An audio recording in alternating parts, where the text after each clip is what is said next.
नमस्कार दोस्तों। तो रेज़ा पहलवी ने ऑलरेडी अभी ईरान में रिजीम चेंज जब अभी हुआ भी नहीं है, कहा जा रहा है कि प्रोटेस्ट ऑलमोस्ट शांत होना शुरू हो चुका है सारी बीच में, लेकिन रेज़ा पहलवी लगातार इस प्रोटेस्ट को फ्यूल करने की कोशिश कर रहे हैं, जितना भी फॉरेन सपोर्ट उनके पास है उस सबको यूज़ करके। अब इसको किसी भी जगह पर एक बहुत आसान तरीका ये होता है जब भी रिजीम चेंज है कि अगर आप डिप्लोमेटिक एक्सेप्टेंस ले लेते हैं तो वो आपके लिए बहुत मतलब स्मूथ हो जाता है चीज़ें। हमने पहले भी दूसरे देशों में भी देखा है कि अगर आपको असिस्टेंस मिल जा रही है, डिप्लोमेटिकली आपको दूसरे देश सपोर्ट कर दे रहे हैं, तो आपके लिए बहुत आसान हो जाएगा। रेज़ा पहलवी ने उसकी शुरुआत कर दी है। कल एक स्टेटमेंट आया रशिया के ऊपर, हमने देखा।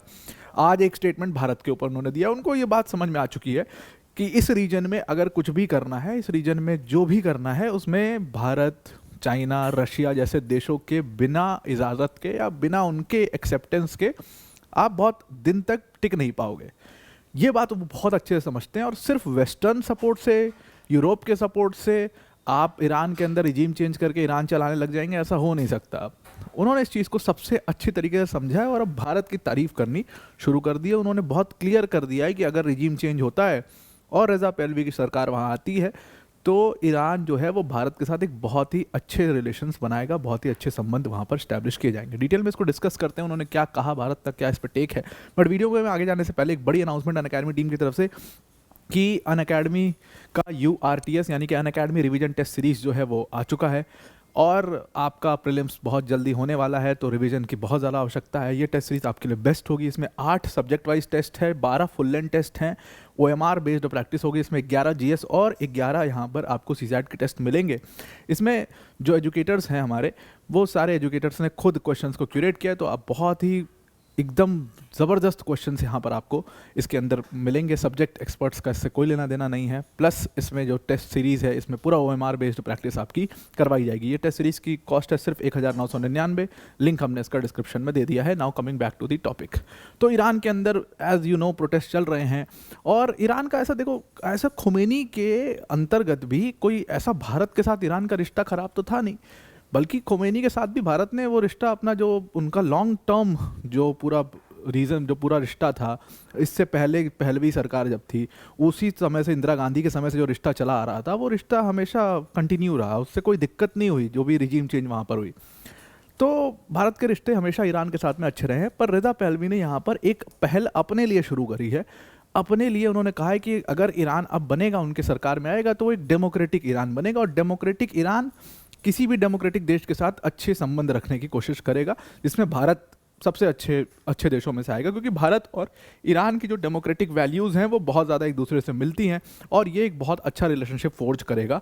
क्योंकि भारत एक बहुत ही डेमोक्रेटिक कंट्री है, उसी तरीके से ईरान को भी हम एक बहुत ही डेमोक्रेटिक कंट्री बनाएंगे। एक ऐसी कंट्री जो दूसरों की सोवरेनिटी का, दूसरों की लिबर्टी का, सारे रिलीजन्स की लिबर्टी का बहुत ख्याल रखती है और इसीलिए हम इन कंट्रीज़ को आगे लेकर के जाएंगे। अब देखिए, एक बहुत बड़ा ईरानियन धर्म जो है बहाई धर्म, जो एक्चुअल में ईरान से शुरू हुआ था, वो ईरान से ख़त्म हुआ और वो रिजीम चेंज की वजह से ख़त्म हुआ। खोमेनी जब ताकत पे आए वहाँ पे, तो बहाई लोगों को बहुत प्रताड़ित किया जाना शुरू हो गया ईरान के अंदर और फिर वो लोग धीरे धीरे सब भारत आ गए। आज अगर आप देखो तो बहाई बहुत कम प्रतिशत बचे हुए हैं जो भारत में ही हैं, यानी कि बहाई धर्म को जिंदा ही भारत ने रखा है। तो इसी का एग्जाम्पल दे करके वो चाहते हैं कि भारत के साथ एक अच्छी रिलेशनशिप उनकी सेटअप हो और जितने भी धर्म, जितने भी वैल्यूज़ जो भारत और ईरान शेयर करते हैं उसको हम और आगे लेकर के जाएं और एक डेवलप्ड नेशन, एक डेवलप्ड रीजनल कोऑपरेशन की तरफ हम देखें।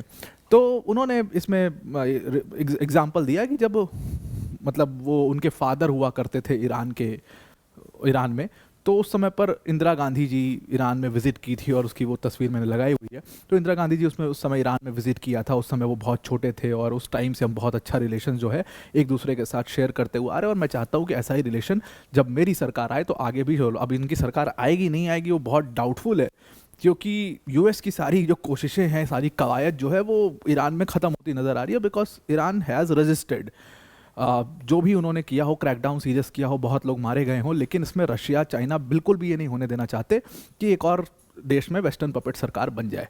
ऑलरेडी वो उनके लिए एक चैलेंज बांग्लादेश बन के सामने उभर के आया है, श्रीलंका एक टाइम पर उनके लिए चैलेंज होता था, म्यांमार एक बहुत बड़ा चैलेंज बन के धीरे धीरे उभर रहा है।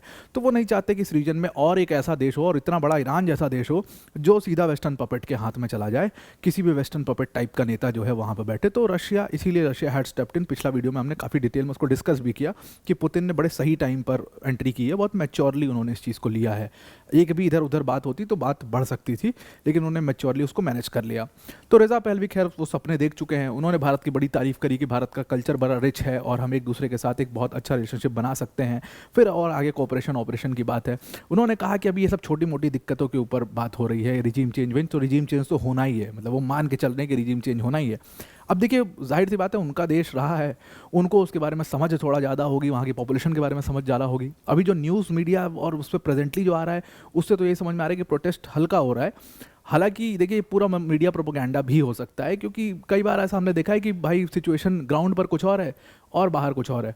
तो खैर ये सारी बातें उन्होंने कही। उसके बाद उन्होंने कहा कि भाई हमारे लिए चैलेंजेस कई बड़े बड़े चैलेंजेस हैं, हमारे लिए पॉपुलेशन का चैलेंज है, एनर्जी सिक्योरिटी का चैलेंज है, ये सारा चैलेंज हम भारत के साथ मिल करके काम कर सकते हैं। क्योंकि अगर हम भारत की बात करें, उन्होंने कहा कि भारत की एक्सपर्टीज़, भारत को टेक्नोलॉजी में जिस तरीके से टेक्नोलॉजी में भारत ने ग्रो किया है वो एक एग्जाम्पल है दूसरे देशों के लिए, और ईरान चाहता है कि उनके साथ मिलकर काम करे। ईरान लगातार पीछे होता चला गया, इकॉनमी से, टेक्नोलॉजी में, हर चीज़ में ईरान पीछे होता चला गया।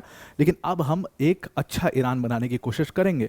हम भारत के साथ, भारत के बिजनेस सेक्टर के साथ, डिफरेंट सेक्टर्स में इन्वेस्टमेंट को देखेंगे, हम एंटरप्रेन्योर्स के इंटरेस्ट को देखेंगे और फिर एक बहुत शानदार ईरान बनाने की कोशिश यहाँ पर करेंगे। अब देखिए यहाँ पर बहुत सटीक वार जो है रेज़ा पहलवी कर रहे हैं, वो भारत के एंटरप्रेन्योर्स की बात कर रहे हैं, वो इंडस्ट्रियलिस्ट की बात कर रहे हैं कि भारत के जो बड़े बड़े जो उद्योगपति हैं उनको हम कहीं ना कहीं वो ईरान में एक स्पेस देंगे, एक मौका देंगे। और ये ही was referring to the Chabahar port, ये बात ध्यान में रखना हमें। तो जैसा इजराइल अभी कर रहा है कि भारत के उद्योगपतियों से पैसा लगा के, और आपको पता है अडानी पोर्ट्स ने वहाँ पर काफ़ी इन्वेस्टमेंट इजराइल में किया और पूरा डेवलप कर रहे हैं वो लोग, तो वैसा ही कुछ इशारा यहाँ पर रेज़ा पहलवी का है कि ईरान में हम ऐसा करने की कोशिश करेंगे। क्योंकि once the industrialist get interested, इस पूरी दुनिया का ये दस्तूर रहा है, once the businessman, once the industrialist they get interested, you way see some change. एक आपको जियोपॉलिटिकल शिफ्ट वहाँ से दिखाई देता है। और इसीलिए मैं हमेशा कहता रहता हूँ कि जियोपॉलिटिक्स का सिर्फ सरकारों से, देशों की सरकारों से लेना देना नहीं होता है, उनका लेना देना बहुत सारी मिलिशियाज के ऊपर भी डिपेंड करता है, बहुत सारे इंडस्ट्रियलिस्ट इकोनॉमिक सेक्टर के ऊपर तो बहुत ज़्यादा डिपेंड करता है। इसीलिए आप जियोपॉलिटिक्स और इकोनॉमी को you see going hand in hand, और इसीलिए बहुत सारे जियोपॉलिटिकल शिफ्ट आपको लास्ट मोमेंट पर भी दिखाई दे देते हैं। खैर उन्होंने कहा कि अभी तो फ्री होना बाकी है, अगर एक बार हम फ्री हो जाए तो फिर हम एक ईरान की हिस्ट्री में एक नया चैप्टर शुरू कर सकते हैं और भारत और ईरान के रिलेशनशिप में एक नया चैप्टर शुरू कर सकते हैं। अब देखिए यहाँ पर अगर हम भारत के पॉइंट ऑफ व्यू से देखें तो कोशिश क्या की जा रही है, रेज़ा पहलवी द्वारा सिर्फ ये कोशिश हो रही है लगातार कि भारत को ऐसा महसूस कराएं कि अभी जो आपके रिलेशंस हैं इस रिजीम के साथ में, अगर ये रिजीम चेंज भी हो जाती है तो आपके रिलेशंस पर कोई इंपैक्ट नहीं पड़ेगा। But I highly doubt this. Why I doubt this? Because अभी आप देखो यूएस इतना प्रेशर बना चुका है भारत के ऊपर, टैरिफ का जोर देके, हर चीज़ दे करके फाइनली चाबार पोर्ट से एग्जिट करना पड़ा। जब उसकी खुद की सरकार, यूएस की सरकार मानिए, अगर रेज़ा पहलवी आते हैं तो क्या यूएस भारत के साथ वो रिलेशन रहने देगा? मुझे नहीं लगता, बिल्कुल भी ऐसा नहीं देगा। US is going to look over all its options in Iran. वो बल्कि ईरान को और ज़्यादा मैन्यूवर करेगा, वो ईरान को और ज़्यादा, मतलब क्या कहते हैं ना, वो पूरे तरीके से उसको खंगालेंगे कि कहाँ से क्या किया जा सकता है। मतलब आपने वेनेजुएला में एक हालात देख ही लिए, तो अब ईरान उनका नेक्स्ट टारगेट है और वो एक बहुत ही इंपॉर्टेंट कंट्री है इस पूरे रीजन की। तो वो इसको इतना लूज छोड़ने नहीं देंगे जितना ये कह रहे हैं। ये सिर्फ और सिर्फ एक, अगेन ये एक होक्स भी हो सकता है। बाकी आप क्या सोचते हैं इसके बारे में ज़रूर से कमेंट करके बताइएगा। आई होप आपको पूरा आर्टिकल समझ में आ गया होगा। आज के लिए इतना ही। Thank you and have a nice day.